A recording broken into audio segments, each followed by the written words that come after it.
Assalamualaikum warahmatullahi wabarakatuh.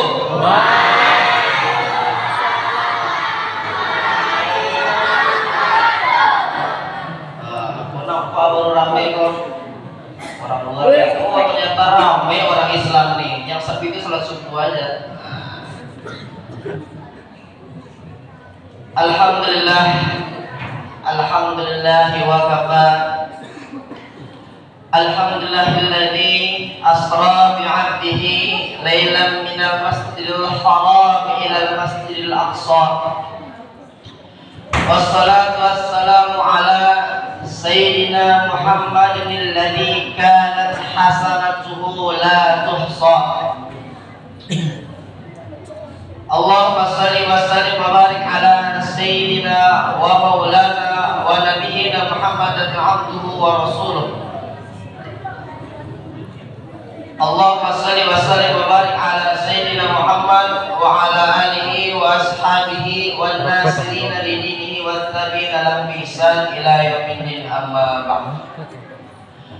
Faqad qala Allah ta'ala fi kitabihil karim, subhanalladzi asra bi'abdihi lailan minal masjidil haram ilal masjidil aqsa alladzi barakna hawlahu linuriyahu min ayatina innahu huwas sami'ul basir.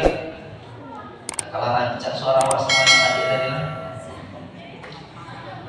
Alhamdulillah, hadirin ibu bapak yang dimuliakan Allah Subhanahu wa taala. Pertama-tama kita bersyukur kepada Allah Subhanahu wa taala yang telah memberikan kepada kita taufik, hidayah, rahmat dan pertolongan, karena kita ditolong oleh Allah untuk sama-sama menghadiri acara Isra Mi'raj ini. Maka hendaklah kita minimal mengucapkan dengan ucapan alhamdulillahirabbil.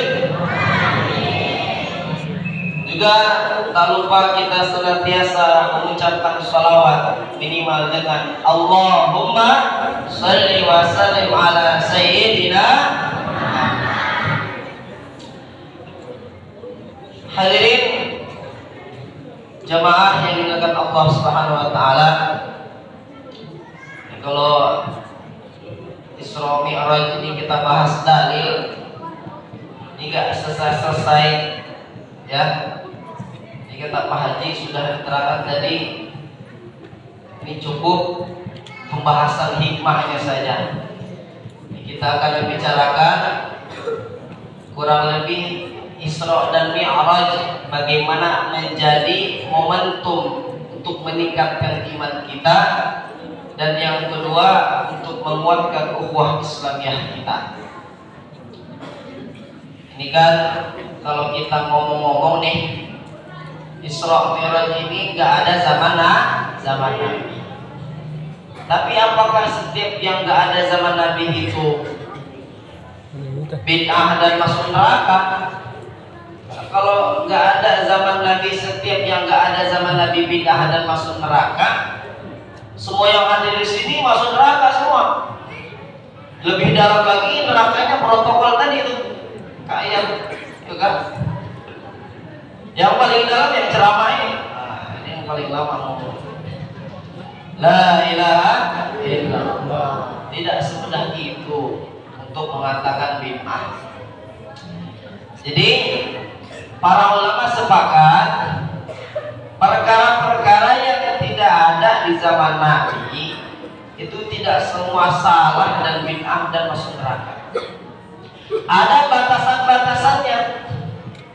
Ini diantara yang dikutip oleh kita adalah Imam Asy-Syaukani. Beliau mengatakan di dalam kitabnya Nailul Awtar jilid 3 halaman 63. Beliau mengatakan at-tahqiq annaha in kanat mimma yang dari fi muhassanati syar'i fahuwa hasanatun wa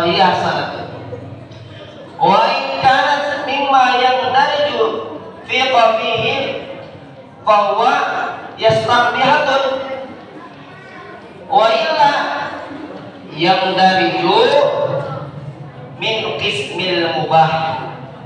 Ini para ulama mengajarkan kepada kita biar di dalam kebaikan itu kita saling lomba-lomba ada masuk dalam kategori seperti ini. Kalau kita menemukan amalan yang tidak ada di zaman Nabi, yang pertama kata para ulama dilihat dulu, jangan asal main neraka aja. Emangnya dia panitia neraka itu? Yang pertama, kalau perkara yang dianggap baik itu ya, yang dibuat yang gak ada zaman Nabi itu masuk dalam perkara yang dianggap baik oleh syariat agama dan tidak bertentangan dengan syariat agama Islam, fahiyya hasanatun, maka itu adalah bid'ah yang baik. Apa contohnya? Buahnya. Itu orang Jawa kalau menyebutkan banyak sekali, itu bukan banyak sekali, buahnya. Apa itu banyak sekali yang tidak ada zaman Nabi? Intinya selagi di dalam naungan syariat agama dan tidak bertentangan dengan syariat, minimal ada yang menunjukkan dalil umum dan tidak ada larangan khusus dari Rasulullah. Kemudian yang kedua, kalau perkara buruk itu termasuk perkara yang bertentangan dengan syariat agama, nggak ada zaman Nabi ini, kita buat dan bertentangan dengan syariat agama Islam, maka itulah baru tercela. Dan minimal orang yang melakukan amalan yang tidak dicontohkan Nabi itu minimal hukumnya makruh. Hukumnya apa? Makruh, bukan masuk neraka. Ini ada aja neraka. Kenapa makruh? Karena yang pertama, selagi tidak ada nas Al-Quran atau hadis yang langsung melarang, nggak boleh begitu. Ini kan kayak Isra Mi'raj, Maulid Nabi dan semua acara-acara, ada nggak? Cari hadis satu aja. Barang siapa membuat Isra dan Mi'raj maka dia membuat bid'ah. Barang siapa bid'ah dia masuk neraka. Kan nggak ada. Hanya kesimpulan dia aja yang pikirannya pendek. Asal nggak ada zaman Nabi masuk neraka. Kalau begitu caranya miskin kita untuk berbuat baik. Hadirin Allah Subhanahu wa taala, burung lagi Isra Mi'raj ini masuk dalam dalil umum. Para ulama sebutkan dalam surat Ibrahim ayat 5, wa dzakirhum bi ayyamillah, dan ingatkanlah wahai Muhammad kepada umatmu terhadap ayyamillah, perkara-perkara peristiwa yang besar yang pernah Allah turunkan untuk umat ini. Apa itu? Banyak. Tidak ada perkara yang terbesar diantaranya melebihi perkara Isra dan Mi'raj. Kita buat ini untuk apa? Pengajian, supaya kita mengingat masa lalu. Oh, ternyata begitu hebatnya Nabi kita. Kita buat seperti ini apa maksudnya? Untuk mengingat kembali bahwa Allah berikan kepada kita sholat 5 waktu, ya, yang perjalanannya sangat jauh di tempat yang sangat istimewa. Oh, berarti dari Isra Mi'raj ini kita kudu ngargain sholat. Itu aja. Maka dari Allah Subhanahu wa taala, patutlah kita, apalagi hidup di akhir zaman ini, kita banyak fitnah dari kanan dari kiri, kita harus ikut acara-acara seperti ini biar mensyiarkan Islam. Orang lain nampak yang baru-baru kena hidayah dikit-dikit, lihat, oh ternyata saudara awakku banyak di Muara. Nah, itu kan minimal begitu, sehingga dia semangat. Makanya kenapa Rasulullah katakan kalau selesai hidup salat Idul Adha dan bertobat, lihat. Kenapa suruh lihat? Karena biar semangat. Karena ada orang tuh semangat iman, semangat di dalam amal karena lihat orang banyak.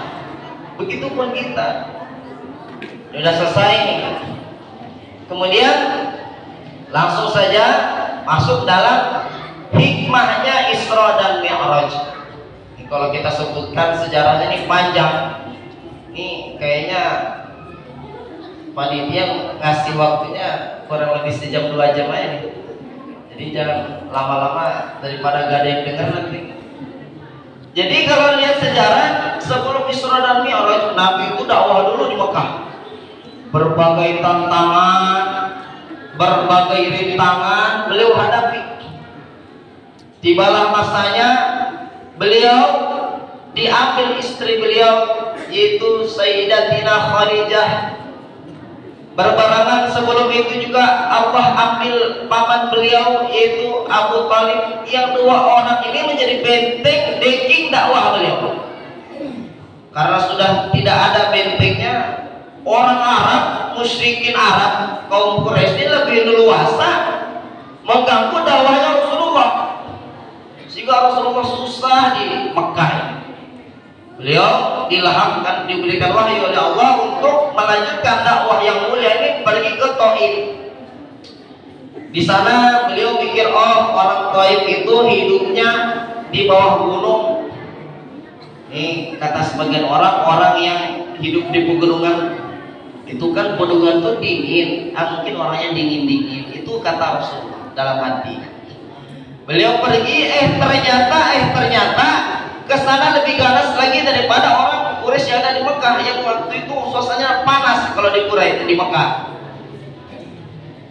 Beliau jangankan mau masuk ke Thaif yang di sana diisi oleh Bani Thaqifah, belum masuk aja pembesar Thaif udah nyuruh tuh anak-anak ngelemparin beliau pakai batu, sehingga beliau saking banyaknya lemparan terluka berdarah sampai darah itu memenuhi sandal beliau. Bayangkan, pedih sakit hanya karena agama ini.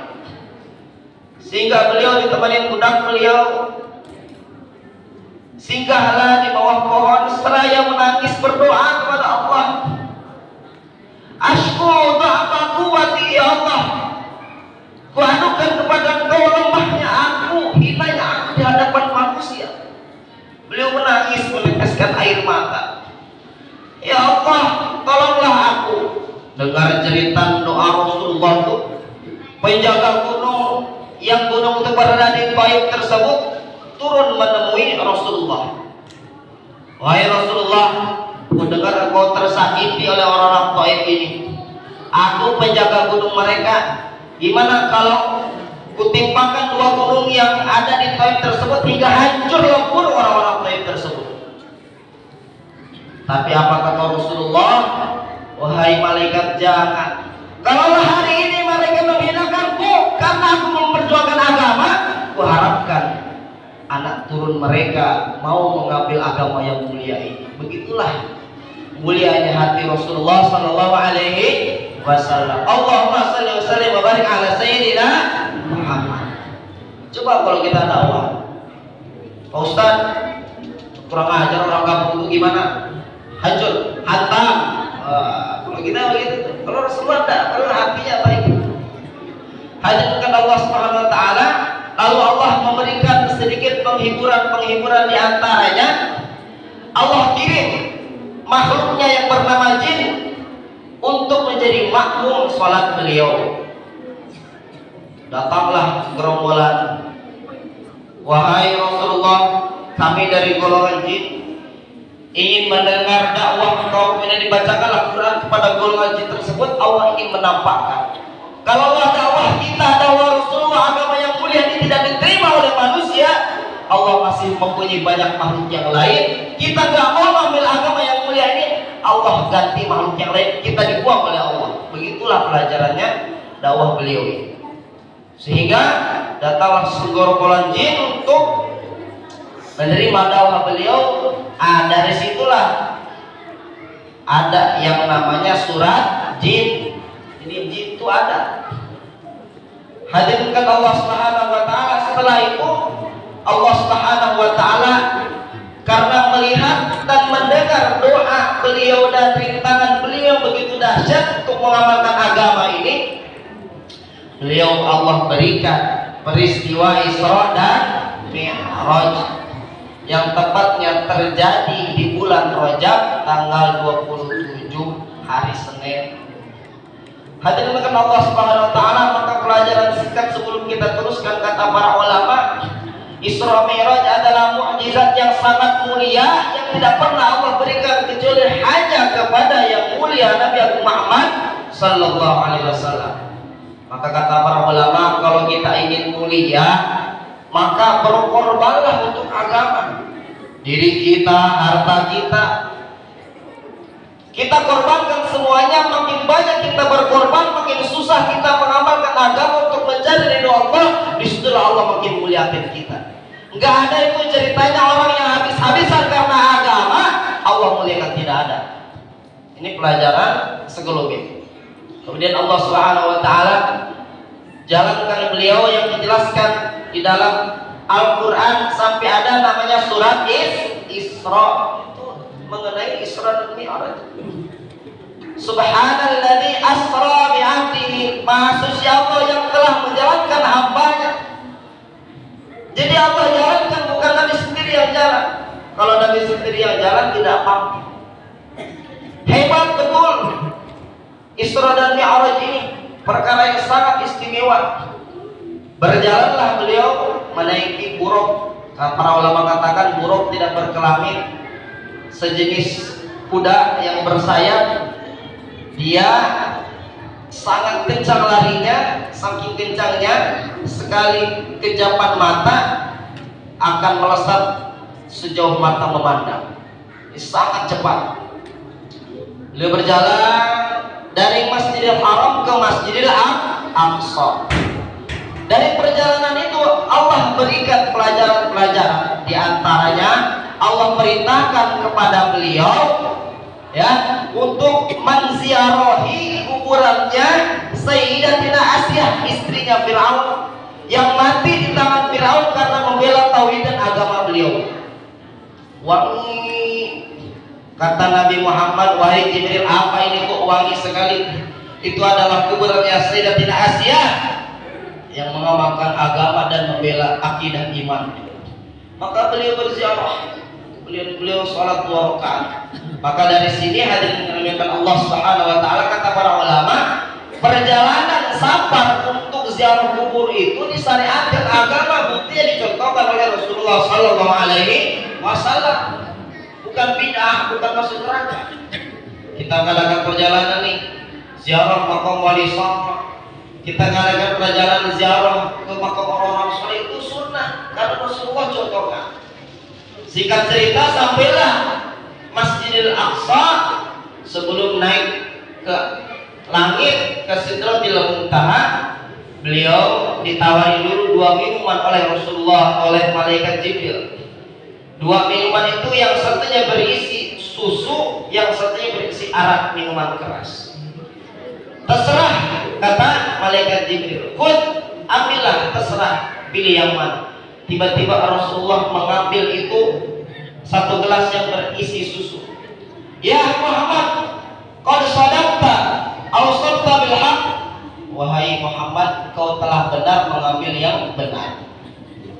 Seandainya engkau mengambil minuman yang berisi arak, sayutil umatku, maka semua umatmu akan sesat. Maka di sini pelajaran juga sebagai pemimpin, kita sebagai orang tua, kita sebagai guru, sebagai orang-orang yang mempunyai bawahan. Ini pelajaran yang kita ambil dari sini. Kalau orang yang kita pimpin, bawahan kita ingin menjadi baik, maka jadi baiklah dulu yang memimpin. Kalau pimpinan itu sudah menjadi baik, kalau orang tua sudah menjadi baik, maka bawahan anak-anak kita semua yang kita pimpin akan menjadi baik. Terbukti dari pelajaran tersebut. Singkat cerita, Allah Subhanahu wa taala jalankan beliau terus sampai puncaknya mendapatkan sholat 5 waktu. Sidang jamaah Isra Mi'raj yang dilakukan Allah Subhanahu wa taala. Ini peristiwa Isra dan Mi'raj, peristiwa yang sangat luar biasa. Menurut kebiasaan tidak bisa. Menurut otak gak mampu untuk mencerna. Bagaimana tidak mampu? Perjalanan yang sangat panjang, menembus 3 alam. Yang pertama, alam manusiawi, alam idraki. Dari Masjidil Haram sampai Masjidil Aqsa. Yang kedua, menembus alam malakut, alamnya para malaikat. Jangankan siapa-siapa, manusia tidak akan pernah tembus ke alam malakut. Itu dari Masjidil Aqsa, terus dari langit ke-1, ke-2, terus ke-7 sampai Sidratil Muntaha, sampai langit ke-7.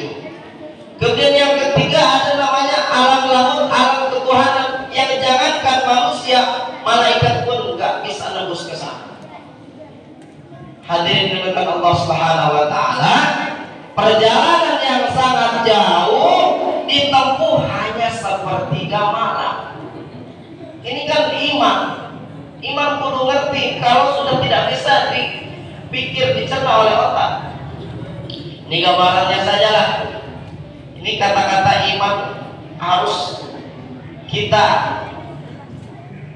aplikasikan ke dalam kehidupan kita, ya, biar kita percaya betul kepada Isra dan Mi'raj. Kata para ulama mengatakan Isra tercatat di dalam Al-Quran firman Allah, siapa yang mengingkari Isra maka dia murtad, keluar dari agama.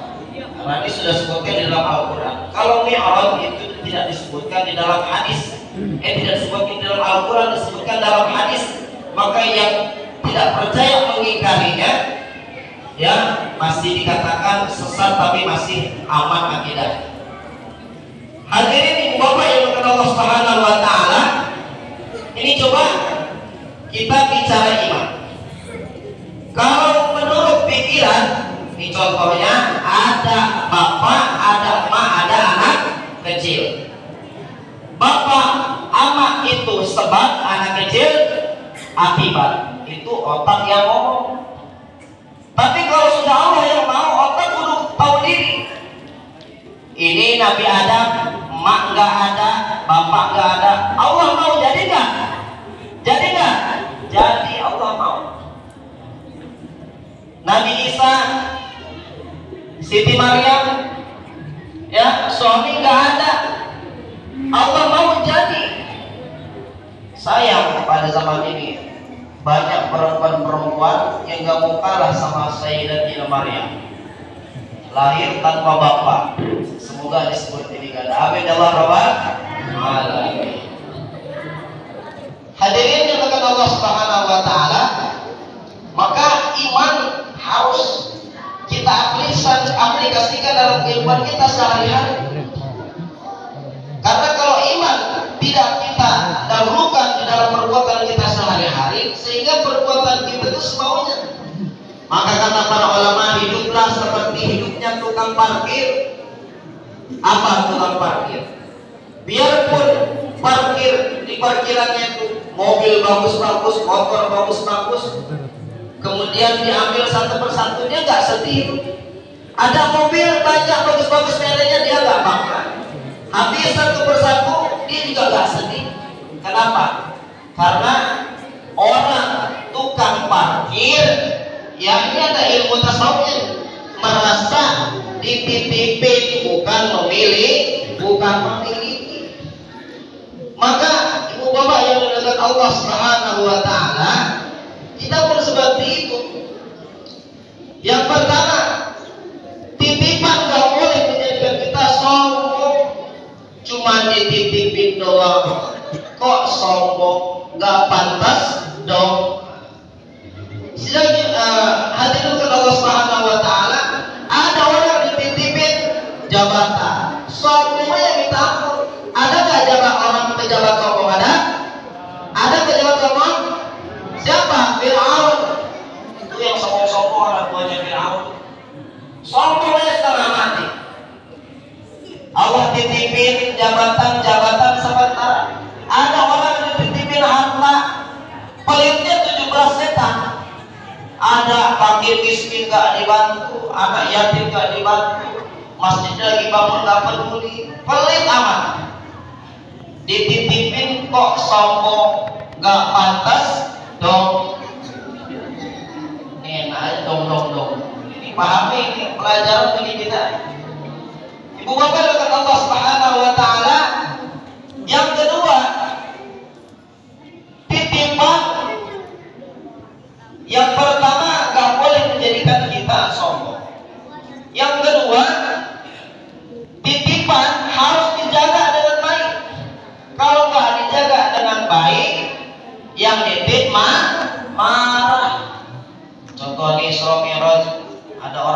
parkir, bang, nanti awak motor sia jawaban tuh.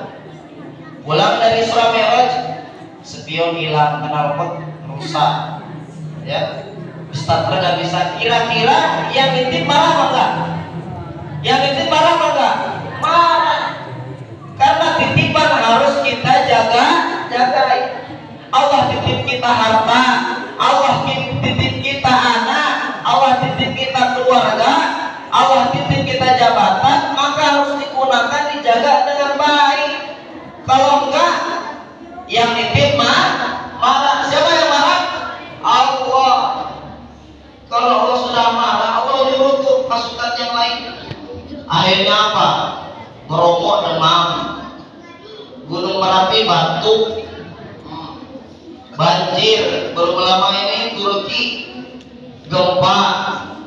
Banyak sekali makhluk Allah Subhanahu wa Ta'ala yang Allah SWT gerakan untuk memberikan pelajaran kepada kita supaya kita sadar. Ibu bapak dengan Allah Subhanahu wa Ta'ala, karena semua itu adalah makhluk Allah. Lah makhluk gak mungkin jalan sendiri. Ada yang gerakan. Siapa yang gerakan? Allah. Kalau kita gak sadar-sadar, kalau rakyat biasa demo Satpol PP turun selesai. Coba kalau yang turun demo itu Bromo, Gunung Merapi, gempa, banjir, tsunami, mau ditahan sama siapa? Satpol PP nggak bisa.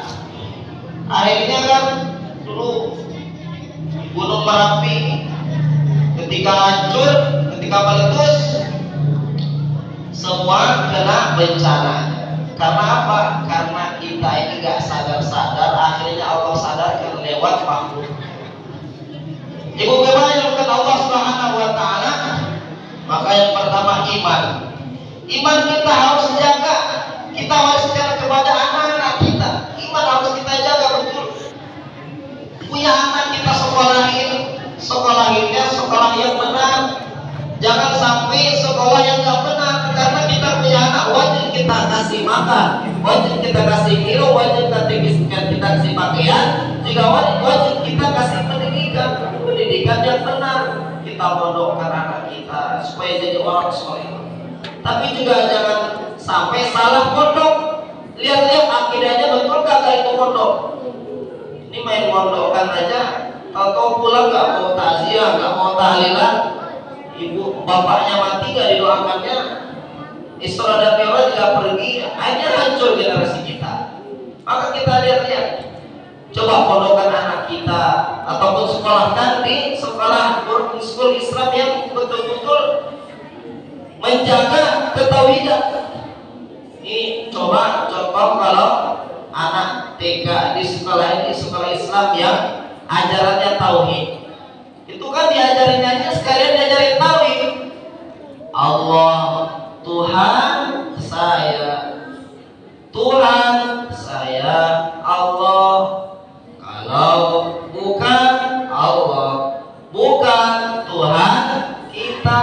Itu kan nyanyi bisa tauhid benar. Coba kalau kita masukin anak dari yang betul ya, bukan nyanyi-nyanyi gak jelas. Topik saya bulan, maka ada topik bulan.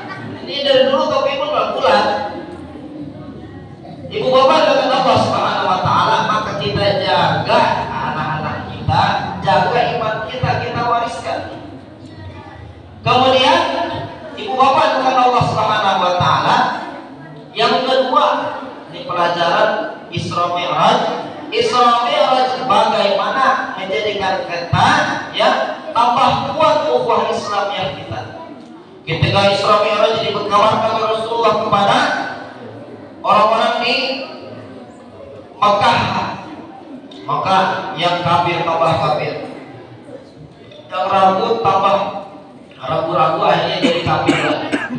Yang kafir makin kurang aja, itu golongannya ya Abu Jahal, Abu Lahab, ya Abu Sufyan dan Abu yang lain. Ibu bapak yang bukan Allah Subhanahu wa Ta'ala, tapi apa? Dengan Isra dan Mi'raj ini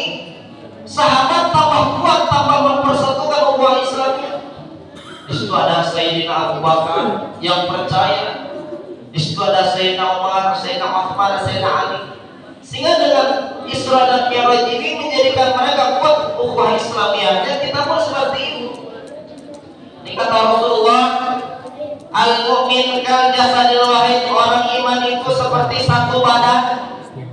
Idza staka min wa'adun tada'a sairul jasad, kalau salah satu dari anggota badan ini sakit, semua merasakan sakit. Coba kita urai, jangan jauh-jauh, kayak tangan kanan sama tangan kiri aja. Ini kan berbeda, yang satu kanan, yang satu kiri. Contoh kiri ini gatal, ini tangan kanan kan nggak perlu diundang, buat surat undangan tuh, nggak mungkin tangan kiri tanpa diundang nggak beda. Begitu juga tangan kanan gatal, datang tuh tangan kiri nggak perlu diundang, sama-sama gatal, garuk-garukan. Itulah tidak melihat perbedaan tapi melihat kesatuan. Maka dengan hikmah Isra dan Mi'raj ini, mari ayo bersama ya kukuhkan persatuan, kesatuan, kerukunan, kekompakan, perbesar, perkuat ukhuwah Islamnya, perkecil perbedaan. Itu akan menjadikan selamat kita. Ibu bapak dengan Allah Subhanahu wa taala, dengan ukhuwah Islamiyah ini maka akan mudah mengamalkan agama, tapi juga tetap di bidangnya masing-masing. Ibaratkan kudu nyiapkan senjata, ya silet siapkan, kampak siapkan, pisau siapkan. Digunakan apa enggak? Lihat musuhnya. Oh Pak, ini musuhnya akar bakau, golongan dampak. Apalagi, oh Pak, ini kumis Pak, keluarkan silet. Jangan mengedepankan emosi. Akhirnya apa musuhnya Pak? Kumis. Oh, kampak keluar. Hancur. Jadi Bapak dengan Allah Subhanahu wa taala, kita bersatu untuk melambangkan agama ini semua di bidangnya masing-masing. Saling kerjasama. Ini contoh saja, kita di masjid. Ini kita ke masjid ini ada pelajar ukhuwah Islamiyah. Siapapun, pejabat ke orang kaya ke orang miskin, masukannya sama. Semua harus copot sendal dan buka sepatu. Pak Desa masuk masjid, des buka sepatu des, ya dibuka. Gubernur, Nur buka sepatu, Nur dibuka. Apalagi Pak Dewan, Wan buka sepatu, Wan. Apalagi Presiden, Den buka sepatu, Den. Karena semua kalau sudah di masjid sama, tidak ada yang mulia kecuali inna akramakum indallahi atqakum. Yang paling mulia yang di sisi Allah Subhanahu wa taala adalah yang paling takwa. Bukan yang paling gemuk, bukan yang paling kurus, bukan yang paling itu, paling ini, kayak enggak. Karena harga manusia berada di dalam takwanya. Beda kadang-kadang ya, ini binatang aja beda-beda harga. Ini coba kita kayak korban. Sapi gemuk sama sapi kurus, mahalan sapi gemuk apa kurus? Sapi gemuk, karena harga sapi di dagingnya. Tapi kadang-kadang harga sapi ini kalah sama perkutut. Perkutut kalau dilihat dagingnya sedikit, tapi di mana mahalnya? Mahal suaranya. Maka hadirin ibu bapak dengan Allah Subhanahu wa taala, dengan Isra dan Mi'raj ini bagaimana kita menyatukan ukhuwah Islamiyah kita sehingga kita mudah mengamalkan agama. Kedua, yang ketiga, Isra dan Mi'raj mengajarkan kepada kita bahwa ada akhirat setelah dunia, ya, ada kehidupan setelah kematian. Maka betul-betul bodoh, tahu ibu bapak bodoh, betul-betul pangka, tahu pangka itu minum es tiup, kira panas kumpul lagi. Bodoh betul orang yang hidup di dunia tidak pernah memikirkan akhirat. Maka kata Rasulullah, al-kaisu man dana nafsahu wa amila lima ba'dal maut. Orang yang pintar, orang yang pandai adalah orang yang menahan hawa nafsunya untuk berbuat keburukan dan mempersiapkan bekal amal ibadah untuk kehidupan setelah kematian. Ibu bapak yang dimuliakan Allah Subhanahu wa taala, sebelum kita di dunia ini apa nama kampungnya ini, muara. Sebelum di muara kita ini lahir di sini, kita ini semua perantau ibu bapak.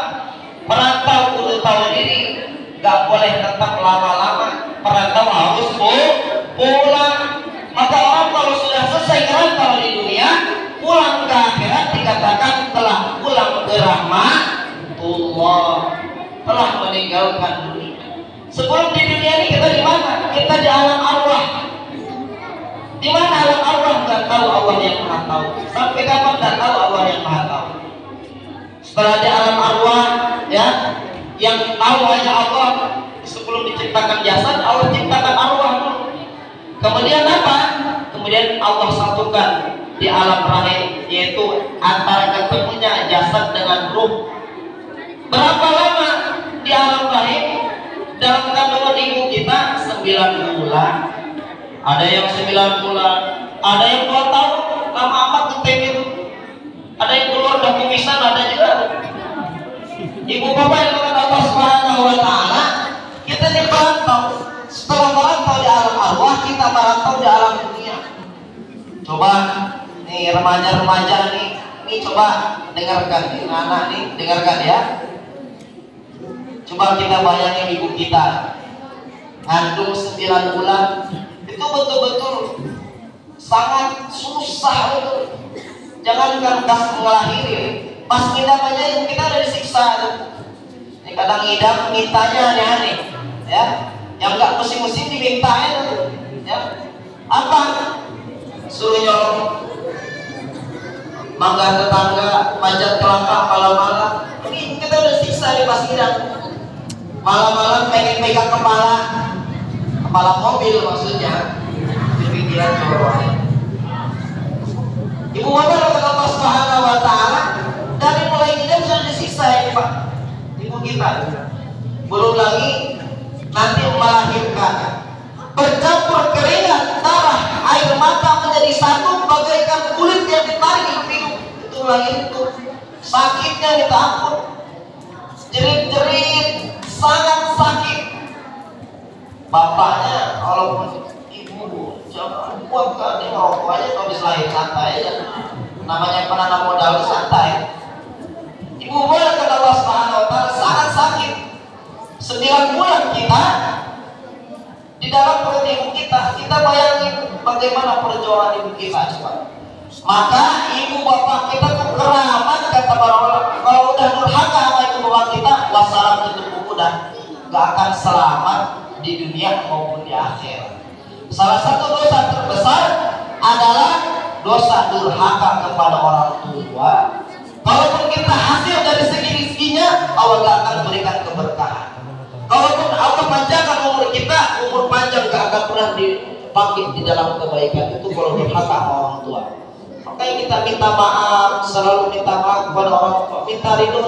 Seluruh dunia dan segala isinya kata para ulama, harta dunia dijadikan satu untuk membalas jasa ibu kita, gak akan bisa itu. Saking beratnya jeritan ibu dan sakitnya ketika melahirkan kita. Sakit betul, gimana gak sakit? Masuk satuan keluar 3 kilo. Sakit betul ya, menahan betul. Maka modal utama bagi diri kita kalau ingin hidup berbahagia, coba muliakan orang tua, jadikan orang tua kita seperti raja, maka rezeki kita akan seperti raja. Ibu bapak yang dimuliakan Allah Subhanahu wa taala, maka dari momentum Isra Mi'raj ini yuk kita perbaiki ibadah kita ingat-ingat kembali kita ini merantau di dunia. Merantau itu gak lama. Setelah kita dilahirin dari alam rahim, kita merantau lagi ke alam dunia. Kapan waktunya gak tahu, Allah yang tahu. Ajal kadang-kadang kakeknya masih segar, cucunya yang meninggal. Ini gak disangka-sangka. Maka di dunia inilah kita merantau untuk tahu diri, kita siapkan untuk perbekalan kehidupan akhirat. Kemudian apalagi ini kita sudah mau mendekati bulan Ramadan. Ini Ramadan bentar lagi 2-3 minggu lagi gak kerasa. Ini Rasulullah ketika masuk bulan Rajab ini selalu mengajarkan kita untuk berdoa supaya disampaikan ke bulan Ramadan. Allahumma barik lana fi Rajab wa Sya'ban wa balighna Ramadan. Ini Rasulullah udah diampuni dosanya, udah dijamin surga. Beliau sholat mengharap kepada Allah sampai berkah-berkah. Di sini juga saya tahu banyak yang berkah, sapuran. Apalagi beda Rasulullah berkah itu memang sholat. Ibu bapak kata Allah Subhanahu wa Ta'ala, Rasulullah akhlak paling sempurna, akhlak paling baik, ibadah paling rajin. Beliau tetap minta kepada Allah supaya disampaikan maksudnya bulan Ramadan. Maka coba ayo kita dengarkan sama-sama, kita doa minimal kita mendapatkan kesunahan doa ini ketika masuk bulan Rajab, apalagi ini udah mau habis bulan Rajab. Yuk kita sama-sama doa. Allahumma barik lana fi Rajab wa Sya'ban wa balighna Ramadan wa asirna qasidana. Apa? Ini kalau nggak doa ini nggak bertemu bulan Ramadan. Coba sama-sama lagi yuk. Allahumma barik lana fi Rajab wa Sya'ban wa balighna Ramadan wa hasilna qasidana. Ini kita baca supaya Allah berikan kepada kita kekuatan taufik untuk bisa bertemu dengan bulan Ramadan. Mungkin nampaknya sudah gelisah ya, aja dari ribut kita pulang, belum juga keluar Senin ini, ada Senin awal ada. Nah, kita akhiri dengan pertemuan kita ini dengan berdoa. Karena di antara waktu yang makbul adalah waktu kita bersama-sama berdoa. Kemudian diaminin, ini apalagi di masjid, apalagi di bulan Rajab, malam Isra dan Mi'raj. Insyaallah kita siap doa. Habis ini mungkin sekian saja. Kalau ceramahnya nggak bisa dipaksa, nanti awal seseorang yang biji. Nah, jadi kita akhiri sudah. Kurang lebihnya mohon maaf. Sebelum kita akhiri, mari kita tutup dengan doa. Kita tutup doa insyaallah anak-anak. Anak-anak udah sering-sering aja pikiran ini. Nah,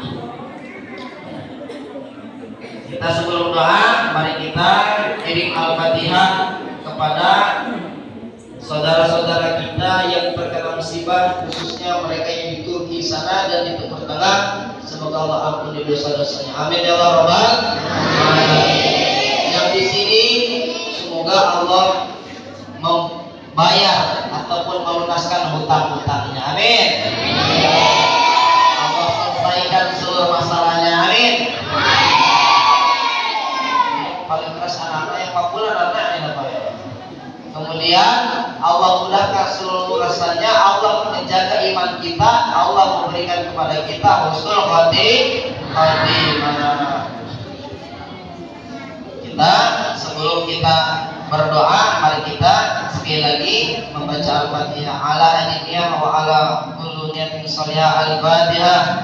A'udzu billahi minasyaitonir rajim. Bismillahirrahmanirrahim. Alhamdulillahirabbil alamin arrahmanir rahim maliki yaumiddin. Iyyaka na'budu wa iyyaka nasta'in. Ihdinas siratal mustaqim. Siratal ladzina an'amta 'alaihim ghairil maghdubi 'alaihim waladdallin. Amin. Ini kata para ulama, ini doa gak makbul kalau banyak dosa. Ada satu qasidah dari para ulama supaya kita ini bertobat dulu, dan ini qasidah tobat dari para ulama supaya Allah ampuni dosa-dosa kita. Kalau sudah terampuni dosa-dosa kita, maka doa pun makbul. Mari kita ikuti dengan seksama, dengarkan. Ya Tawwab tub alaina warhamna wansur ilaina. Sama-sama. Ya Tawwab tub alaina warhamna wansur ilaina. Lagi semua. Ya Tawwab tub alaina warhamna wansur ilaina. Ya Tawwab, wahai zat yang menerima taubat, tub alaina, terimalah taubat kami, warhamna, dan rahmatilah kami, wansur ilaina, dan tolonglah kami. Kita fokuskan diri kita untuk berdoa kepada Allah Subhanahu wa taala. Kita fokuskan hati kita, karena Allah tidak akan pernah menerima hati-hati yang lalai ketika berdoa. Allahumma shalli wa sallim wa barik ala sayyidina Muhammad wa ala ali sayyidina Muhammad. Sallallahu ta'ala ala ashabi Rasulillah ajma'in. Allahumma salatan kamila wa salaman tamin ala sayyidina Muhammad alladhi yahal bi hubban wa ta'afarij bihi al-qurab. Wassul khatim wa sallallahu bi wajhil karim wa ala alihi wa sahbihi fi kulli hati wa nasibi ala kulli ma'lumilah. Allahumma aslih an fi salahihi salahul muslimin. Allahumma ahlik man fi halakihi salahul muslimin.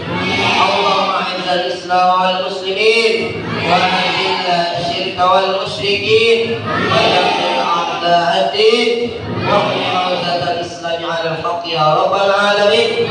Allahumma khudhul man khadhal al-muslimin. Allahumma fadna fa innaka khairul hafidin. Allahumma ansurna fa innaka khairun nasirin. Allahumma arzuqna fa innaka khairur raziqin. Allahumma ya latif ya khabir ya sami' ya basir ya man la yahtaju ila bayan wa tafsir, ya man bil ijabati jadir, ya man an kulli syai' qadir. Qultu inna bima jarat bihil maqadir wa tadabbirna bi ahsani tadbir fi kulli khairin wa afiyatin ya arhamar rahimin. Allahumma anta ta'lamu dzunubana faghfirha wa anta ta'lamu uyubana fasturha wa anta innaka ala kulli syai'in qadir. Allahumma tub alaina ya Allah. Allahumma arzuqna husnal khatimah wa na'udzu bika min su'il khatimah. Rabbana ighfir lana wa li walidina warhamhum kama rabbawna shighara. Wa li jami'il mu'minina wal mu'minat al-ahya'i minhum wal amwat. Wa ya qadiyal hajat innaka ala kulli syai'in qadir. Rabbana atina fid dunya hasanah wa fil akhirati hasanah wa qina adzabannar. Wa sallallahu ala sayyidina Muhammad wa ala alihi washabihi ajma'in. Walhamdulillahi rabbil alamin. Bapak dan Allah Subhanahu wa taala, mungkin itulah yang bisa disampaikan. Para lebih mohon maaf, lain kali kita akan bertemu. Assalamualaikum warahmatullahi wabarakatuh.